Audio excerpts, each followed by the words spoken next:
Alrighty, back for another week. Friday night action is done and dusted. 8 games on the slate. We are going to go through each of those games, talking about the winners and the losers and the fantasy stuff. Welcome to Stuff It, a fantasy basketball podcast. Brought to you, as always, by FanDuel and FanTrax, part of the Old Man Squad.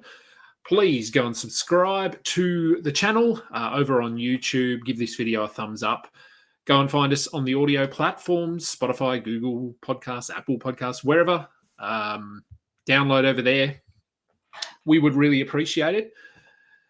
Look, let's get into all of the action. We'll just run through some very quick injury news, not related to tonight's games, I suppose. So injury news that we aren't going to cover when we're talking about the games. Probably the main one. I mean, it's not a significant injury. Well, I guess it might be. Kevin Porter Jr. Rolled his ankle in the first game of the season. We're all well aware of that.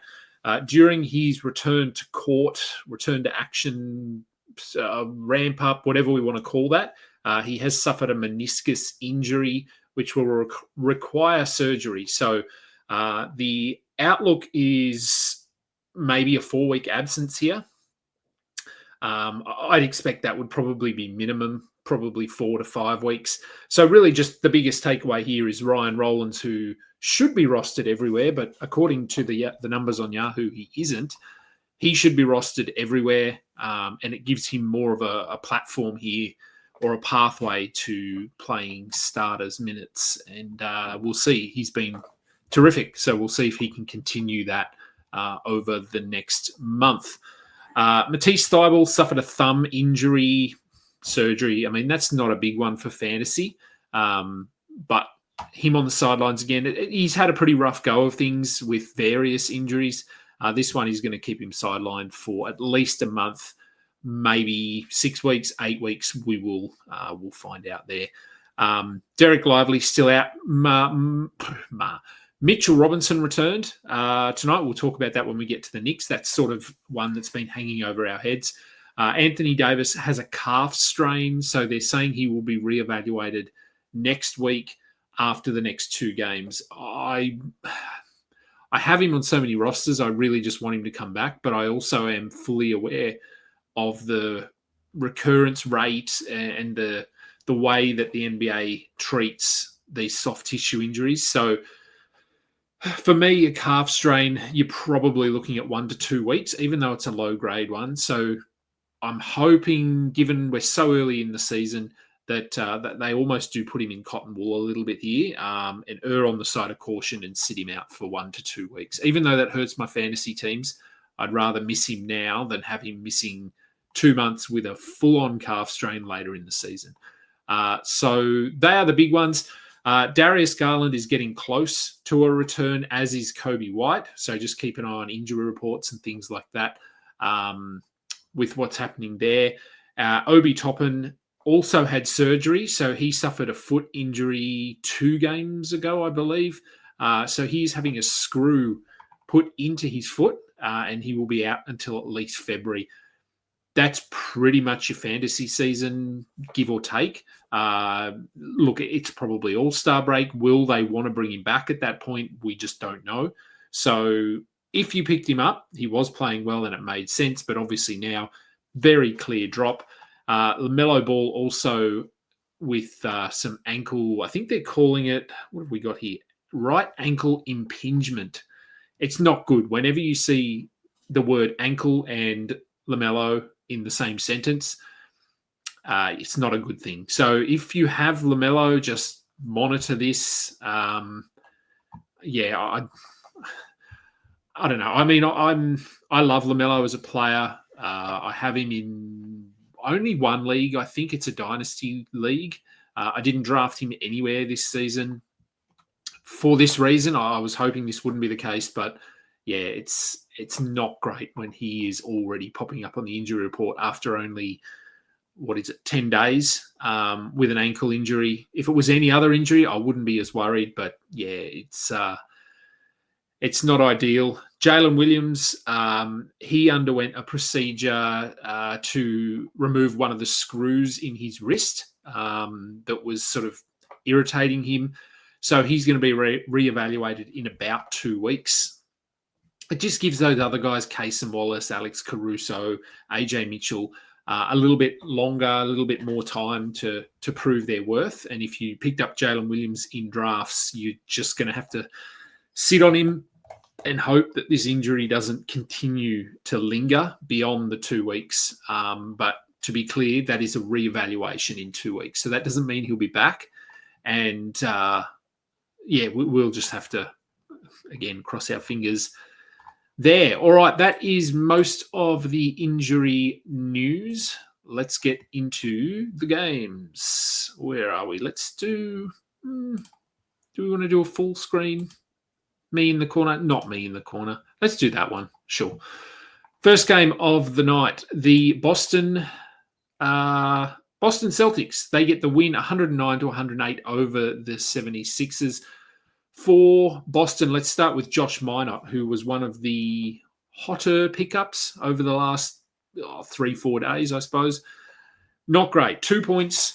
He did have 8 rebounds. He did have a block. Missed all 5 of his field goal attempts, 2 of 4 from the line. So all in all, a pretty bad line or pretty bad night for him. But if you picked him up, hold on to him. He started. That's the biggest takeaway here. That's 3 games in a row now that he started. So it would appear they are going to go with him in that role for the time being. So yes, this was bad, but he'd been pretty good the 2 games before. And you have to remember that this guy hasn't played consecutive games or lengthy stints of meaningful playing time in his career, basically. So there are going to be some ups and downs, but I would be holding him. Same goes for Nemesh Keita, only 4 points. He did have 3 blocks, 19 minutes.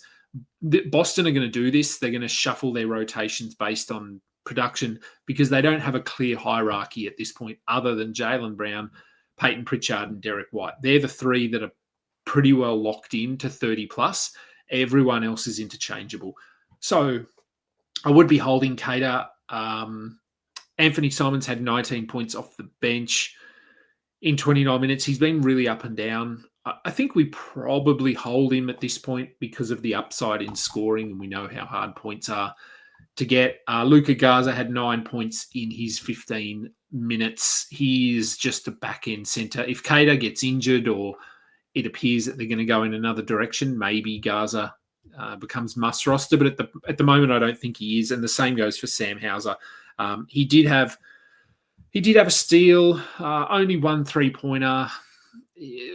Yeah, I mean the minutes are okay, but he's just too inconsistent, and you can stream threes off the waiver wire. So I'm not too worried with him. All right, let's go to bring this back up and go to the 76ers. For the Sixers, Joel Embiid played 25 minutes, so that minutes number is increasing very slowly. 20 points for him, 6 rebounds, 2 blocks. Numbers are fine. He's certainly not the Joel Embiid we know, and I've said this numerous times. He will score points. He's a very good basketball player. He's going to get points, but the rebounds and the defense are not going to be what they were. And you can see in this one, 6 rebounds. The 2 blocks are handy. So even on a per game basis, I think he's probably a top 50 player at best. But yeah, look, he looks pretty good out there. Mobility that's always going to be an issue for him. Tyrese Maxey looks really good. VJ Edgecombe, no defensive stats in this one, but everything else was pretty good. Kelly Oubre continues to be a must-roster player. Adem Bona is just not playing enough to make it worthwhile holding on to him at this point, I don't think. He did have 2 blocks. He really is just a block streamer now. And I think that's how we have to view him moving forward. Quentin Grimes had 16 points, you'll see there, in his 33 minutes. He is a points streamer as well. All right, on to the next game. The Atlanta Hawks, comfortable win over the Pacers, a very depleted Pacers, as we know, 128-108. For the Hawks, where do we want to start? Let's start with Nickeil Alexander-Walker. Again, a must-roster player. If you haven't added him, go and look for him. see if he's available in your league. He probably shouldn't be. 21 points, 3 assists, 2 steals.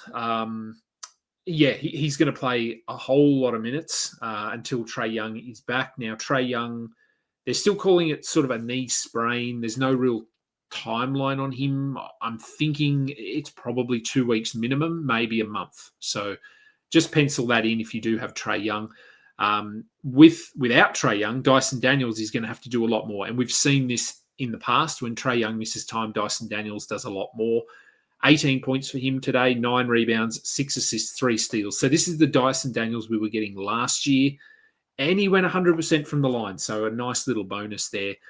So that buy low window is probably gone now. I doubt he was dropped anywhere. He hasn't been that bad. But we could be in for a nice couple of weeks here for him. Reece Shea, 13 points, a steal and a block. But 23 minutes, just not enough for him to be rostered everywhere, I don't think. Jalen Johnson had himself a nice night flirting with a triple-double, 22 points, 13 rebounds, 8 assists. And again, no Trae Young, Jalen Johnson, Dyson Daniels, assist numbers, Nickeil Alexander-Walker, assist numbers, they're all going to increase. Kristaps Porzingis had 15 and 8 in his 23 minutes. Feels like they're already managing him a little bit. And then off the bench, there's not a whole lot to talk about. You can see there, Keaton Wallace is interesting. Without Trae Young, he will play that backup point guard role. Probably got a handful of extra minutes here, but 17 minutes, 11 points, 7 assists. Someone to watch, deeper leagues, you could consider him. If you need assists, but outside of that, not a whole lot to talk about. Here, for the Pacers, as I said, very under strength at the moment. You can see from that starting lineup there. Look, let's start with Isaiah Jackson because he had 9 and 11, no defensive stats. So the numbers are fine, but the 27 minutes is encouraging, I guess. I mean, he'd been playing minutes in the low teens. So this is intriguing. If this is, they've obviously got limited options now at center.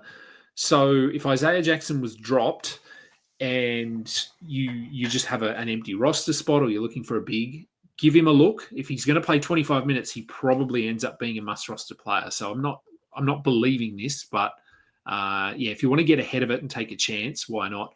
Quentin Jackson got the start, 15 points, 4 rebounds, 4 assists, 1 block, 1 steal. Good numbers. Only 22 minutes. It is a little bit like Boston. Outside of Siakam, Neesmith to a lesser extent, they're probably the only two that are going to play consistent minutes. Jarris Walker has looked pretty good the last week, let's say. 17 points for him, 3 rebounds, 3 assists. He is a little bit limited to what he brings to the table, but it does look like they're just going to roll with him as a starter, so he is someone to consider. Ray J. Dennis had 5 assists in his 26 minutes. He can be an assists streamer. And Ben Shepherd, who I was never really high on, even though he was starting, I never really preached any sort of let's go and add Shepherd. So pretty glad I didn't. He had 4 points. Mac McClung has looked okay in his first 2 games as a pacer. In his 19 minutes, he had 12 points and 3 steals. Probably just deeper leagues at the moment, but do keep an eye on what he's doing moving forward. Alrighty, game number 3. The Toronto Raptors, good win over the Cleveland Cavaliers. Cavs certainly not starting the season like last year, and they are missing, they were missing Jarrett Allen and Donovan Mitchell in this one. But let's start with the Raptors. And let's start with Emmanuel Quickley, who was pretty woeful in this one. The 2 steals help, but 4 points, 6 assists, 2 of 9. Potentially a bit of a buy low. He's been a bit underwhelming to start the season. So I don't mind trying to get him in a buy low. RJ Barrett continues to play really well, as does Brandon Ingram. Scotty Barnes, the scoring is it is what it is with him. 14 points, but he had 10 rebounds, 5 assists, 1 steal, 1 block. So filling up the box score there. Colin Murray-Boyle's got the start, 6 points in 20 minutes. I don't know if I consider him a must roster player at this point. He's starting, but it's sort of a situation where I don't think he's going to play starters minutes. You can see there if we just scroll down a little bit. Mamu Kalashvili played 19 minutes. Jamal Shed played 21. Jamison Battle played 15. Ochai Agbaji played 17. So it's a bit of a Brooklyn situation from last year where it's just a lot of guys playing 18 to 20 minutes. Mamu had a nice night, 11 points, 6 rebounds, 3 assists, 1 steal, 1 block, and 1 three-pointer. I like him. He has a fairly good fantasy game. I don't think he's going to step into any sort of 26-plus minute per night role here, but he and Murray Boyles are both on the verge of being 12-teamers. I think it could go either way. I don't really see a clear winner in that discussion. Heading over to the Cleveland side of things. As I said, there was no Jarrett Allen. There was no Donovan Mitchell. So we had a starting lineup of Lonzo Ball, Jalen Tyson, DeAndre Hunter, Dean Wade, and Evan Mobley. So are we surprised that they lost? Probably not. LaMelo Ball had 5 assists, a steal. Lonzo Ball had 8 points, 5 rebounds, 5 assists, 1 steal. We know the deal with him. He's an assists and steals streamer. That's about it. Jalen Tyson had 18 points. No steals, but did have 3 blocks. I don't think Donovan Mitchell's going to miss too much time. He was questionable coming into this one. So as soon as he's back, you can move on from Jalen Tyson. DeAndre Hunter had 26 points. He's just got to score a lot because they don't have anyone else. At the moment, Dean Wade, we don't need to be rostering him. He did have 3 steals and 2 blocks, but what's a bet that we don't get that many defensive stats in one game out of Dean Wade for the rest of the season? Evan Mobley had 29 points, 8 rebounds, 1 block, 3 steals. Great game for him. And beyond that, very little, as you can see. No one really worth rostering there despite the injuries. We're looking at Lonzo, we're looking at Tyson. That's about it. But expect to see Donovan Mitchell back on the court soon. And Jarrett Allen was questionable with this one with a non-displaced fracture, I believe, in his hand or finger. So that's something he could typically play through. So I don't think he misses too much time. All right, the New York Knicks, they go down to the undefeated Chicago Bulls. Bulls are now 5-0. The Knicks are 2-3. For the Knicks, Mitchell Robinson made his season debut. Now, they said he wasn't on a minutes restriction. He played 20 minutes. He had only 4 points, but 11 rebounds. No defensive stats. He will usually get you 1 to 2 blocks. In terms of the playing time here, this is probably what we're going to expect, 20 to 22 or 23 minutes, depending on the matchup. Good to see him out there. Does that mean he's now back in the rotation, or is there going to be more management? They've been really, really, I don't know, generic, I suppose, when it comes to exactly what their plan is for him. So if you moved him out of your IR spot, be prepared to move him back. It wouldn't surprise me. I don't think there's any way he plays back-to-backs. But good to see him on the floor. If you did draft him and you had him in an IR spot, you would have liked 1 block or 1 steal or something like that, but you take the 11 rebounds and the 2 of 3 from the field. OG Anunoby was really good in this one, 26 points on 10 of 13 shooting to go along with his 4 rebounds, 3 assists, 1 steal, 1 block. Cat still doesn't look himself. The numbers are fine. 32 minutes, 22 points, 10 rebounds, 4 assists, and a block. But still playing through that quad injury. So it's obviously not an injury that is getting worse. I just don't think it's fully healed yet. So there is a chance he misses a game or 2 at some point. But at the moment, just expect to see him out there. But I would say he's playing somewhat limited minutes. Bridges, Brunson, both really good. Josh Hart, well, it doesn't get much worse than this. 0 points in 15 minutes. He had 1 rebound and 1 assist. That is it. That's not good. If you drafted Josh Hart, which he was drafted in, I'd probably say 100% of leagues, I'm maybe we give him one more game. He was just really bad in this one. He was a team worst -18. They've got a little bit of depth now, and they're not afraid to use it. So that hurts Josh Hart. You can see McBride played 29 minutes in this one. Clarkson is there. Landry Shamet is there. Yabusele is there. They have options now. So Josh Hart is trending really quickly towards being a drop. Maybe you give him one more game. I feel like this bench rotation is going to change a little bit. So the next game, if Josh Hart comes out and plays well, he could play 26 minutes. If McBride is not playing well, maybe he plays 20 minutes. It's just going to be really hard to project, I think. But for the Bulls, the good stuff.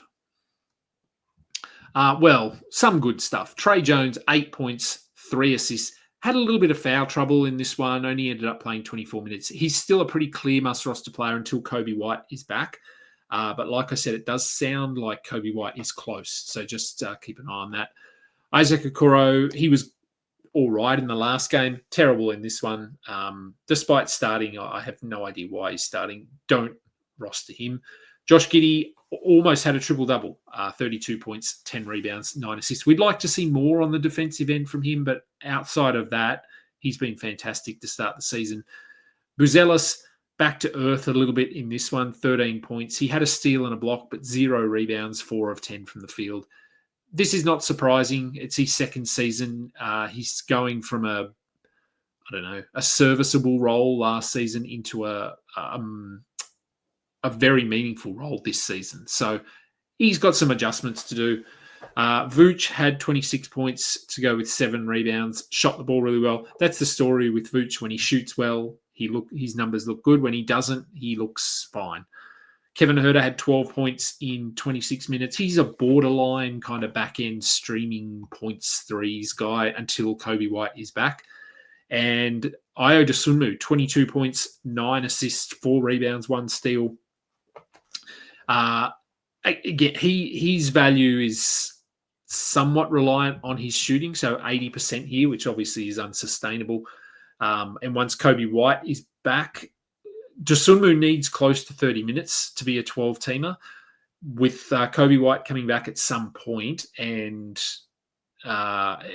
presumably slotting into that starting lineup, probably in position of Tre Jones, we would assume that Dosunmu will go back to 22, 23 minutes a night, which probably isn't enough to hold him beyond that point. Alrighty, next game. The Lakers get the win over the Grizzlies. They come from behind. Luka Doncic returned 44 points, 12 rebounds, 6 assists.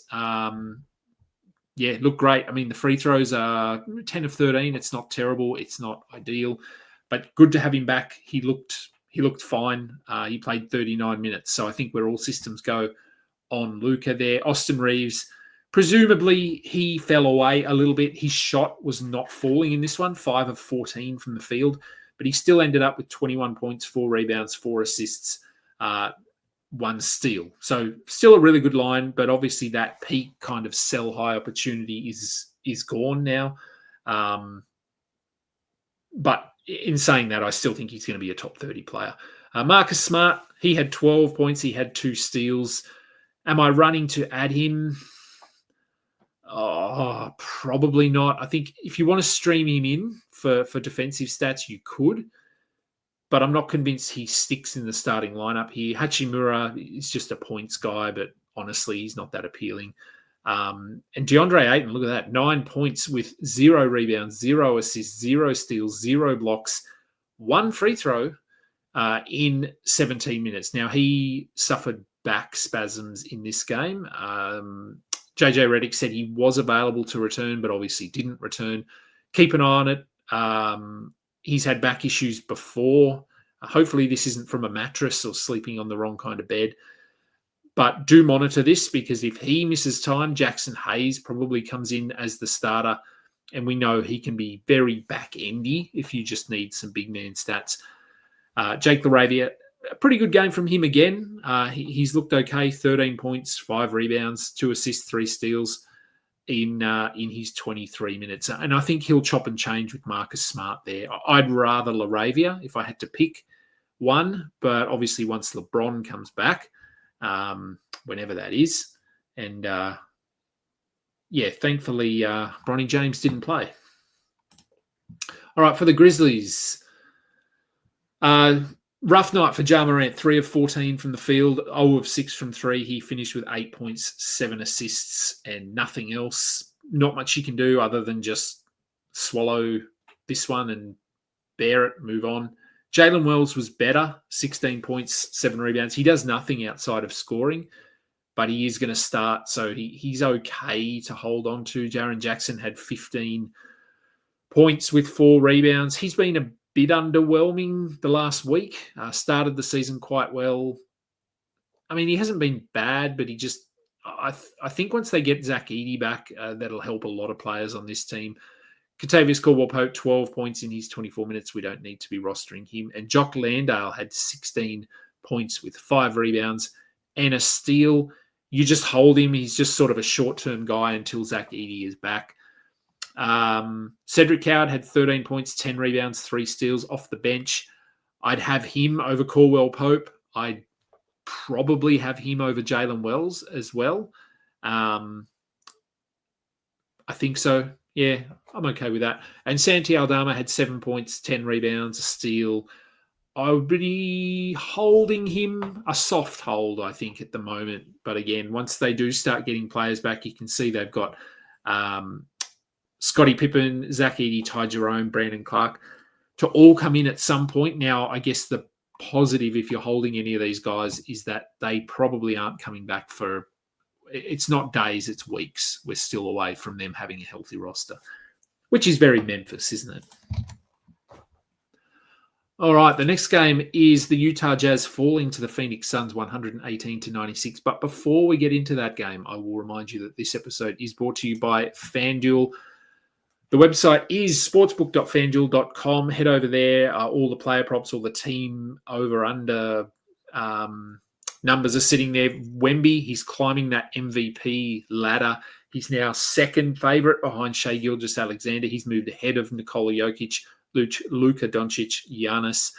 I believe he was at about 18-1 to start the season. He's now at plus 300. So that 5-game period has certainly swayed a lot of people's opinions, I think. So, yeah, you probably missed that opportunity to get on him when he was a bargain. But the Rookie of the Year, it's still Cooper Flagg sitting there at the top, but VJ Edgecombe, Dylan Harper, they're closing. They are probably the only two I would have as potential, I guess, dark horses in that race.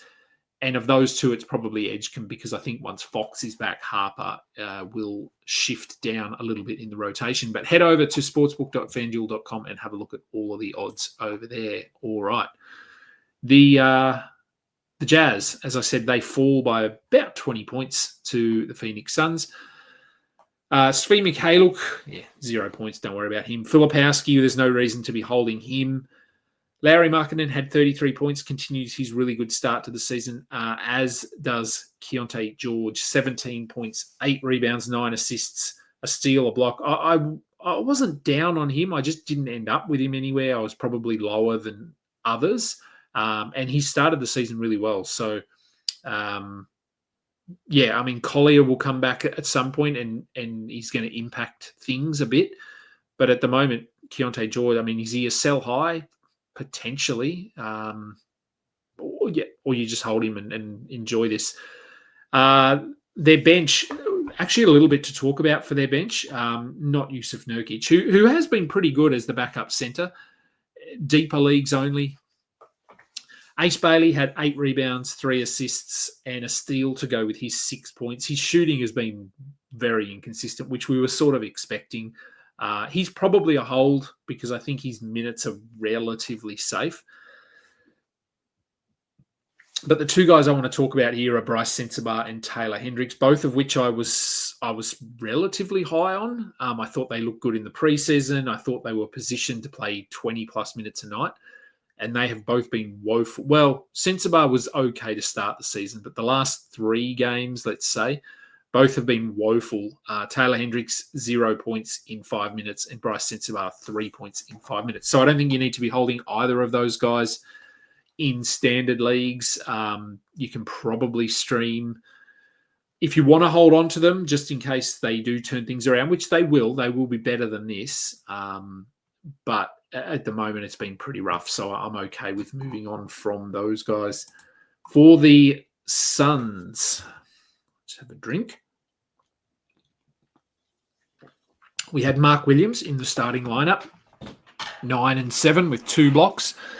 It's not great. 25 minutes is okay. It's going to be a bit of a bumpy ride, but we know we hold him. Ryan Dunn had 13 and 10 with 2 steals in 31 minutes. One of his better games. He's back end, top 100 kind of player. Royce O'Neal had 13 points, 5 rebounds, 2 assists, 2 steals. He continues to play really well. Once Dylan Brooks is back, once Jalen Green is back, then we can probably move on from Royce O'Neal, probably move on from Grayson Allen at some point as well. But he had 14.7 rebounds, 6 assists, 3 steals, 1 block.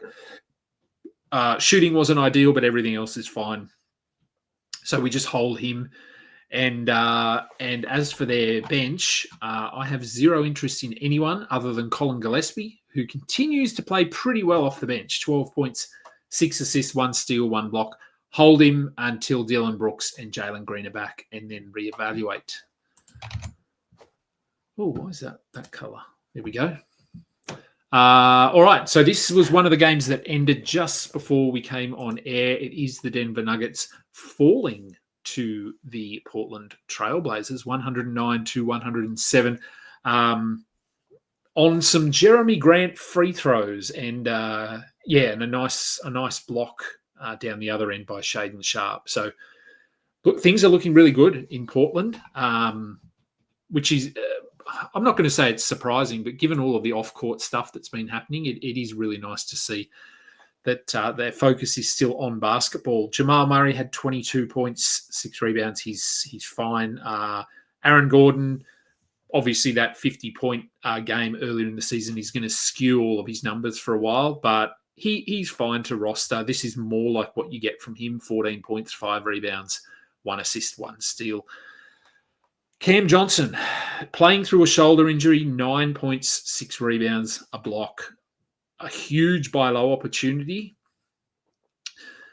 I guess the question is, how low do we offer? And I mean, there's no real answer to that. You offer as low as you want, but what's his ceiling this season? And how long do we give him? I think we give him, it's raining. I think we give him a bit longer, but I don't know, top 100? Is that where we're looking potentially? It really hasn't been good, but I'm still confident he'll be better than this once his shot starts falling and he's integrated a bit more. So I would still give him a bit of time. Jokic didn't get a triple-double. So is that a bad game for him? Maybe. 21 points, 14 rebounds, 9 assists, 2 blocks, 1 steal. 2 threes, it's not a bad game, is it? Tim Hardaway had 11 points off the bench. He's nothing. We don't need to be looking at him. Peyton Watson has had a good start to the season, though. 10 points for him, 4 rebounds, 1 assist, 2 steals, 1 block. We know what he can do. He is sort of a jack-of-all-trades kind of player. He can get it done on the defensive end. He can pop up for some points. I'm not rostering him in standard leagues, deeper leagues. I don't mind it because they seem to be okay with him playing a 20-plus minute per night role off the bench. Bruce Brown had 5 points. Not interested in him or Jonas Valanciunas. All right, over to the Portland side of things. Shaedon Sharpe, as I said, he had 1 block. It was a very important block. He also had 19 points, 4 rebounds, shot the ball well, 7 of 14 is not bad for him. Only 24 minutes. That's not great. I think Jeremy Grant is just impacting the game, so he's getting more minutes than we probably expected or wanted. But hold Sharpe, Holiday, Avdia, Kamara, they're all fine. Donovan Clingan had 15 rebounds, only 5 points, no blocks. So a little bit underwhelming in those other categories. But That starting centre spot is his. So, yeah, we just roster their entire starting five, plus Jeremy Grant. Robert Williams, dust the cobwebs off. He was back in this one. 4 points, 4 rebounds, 1 block in 11 minutes. We're not rostering him. Deeper leagues, I guess, very deep leagues, you could look at him. But probably the bigger takeaway here is that he played as the backup. And young Hansen, as you can see down here, did not play at all. So not that we were rostering young Hansen, but it's just interesting to see, I guess, where their opinion is of certain players. And obviously, at the moment, Robert Williams is seen as the player they would like to be the primary backup behind Donovan Clingan. We had some Duop Reith minutes as well, but that's really just because Robert Williams is probably on the heaviest minutes restriction of all time. And the final game, that one's gone a weird colour too. The New Orleans Pelicans, a much better game here for them, 126-124. They lose on a Kawhi Leonard sort of mid-range buzzer beater. Very Kawhi Leonard thing to do, wasn't it? But they hung around in this one, so it certainly was an improved performance, which is good to see after the trash that they put up over the last week. Jeremiah Fears started again with Jordan Poole coming off the bench. Fears had 13 points, 8 assists, 4 steals. He looks good. I'm assuming they're just going to go with him as their starting point guard now. It's an odd decision given that they invested in Jordan Poole and brought him in and now he's coming off the bench. In saying that, Jordan Poole was very good, 30 points in his 33 minutes off the bench.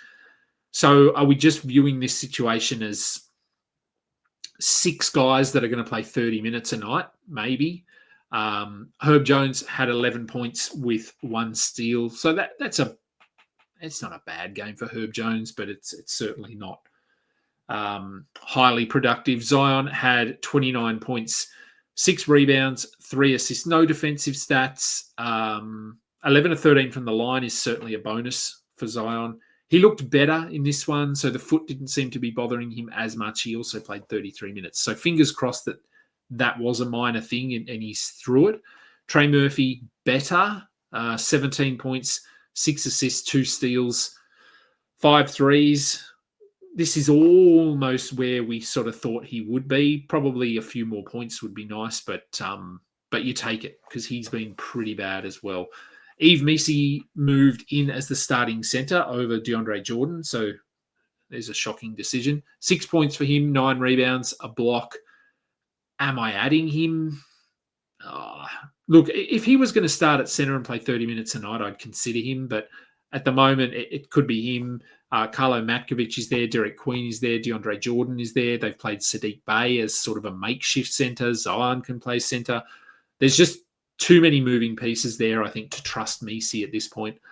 Like I said, Jordan Poole with 30 points. He did nothing else, but the 30 points to 7 threes, 5 of 5 from the line, all offensive. His offensive game, really good. And, there might have been a bit of a buy low there after the last game or two, but probably now that window has closed. And as for Bey and Matkovic and Queen and these guys, no real interest in them either. Alrighty, and we finish up with the Clippers. Kawhi Leonard said he hit the game winner as the clock expired. 34 points for him, 6 steals, perfect from the line. He hit 5 threes. He had 5 assists. He had 5 rebounds. So phenomenal night for him. If you did draft him likely in the 3rd or 4th round, things are going okay.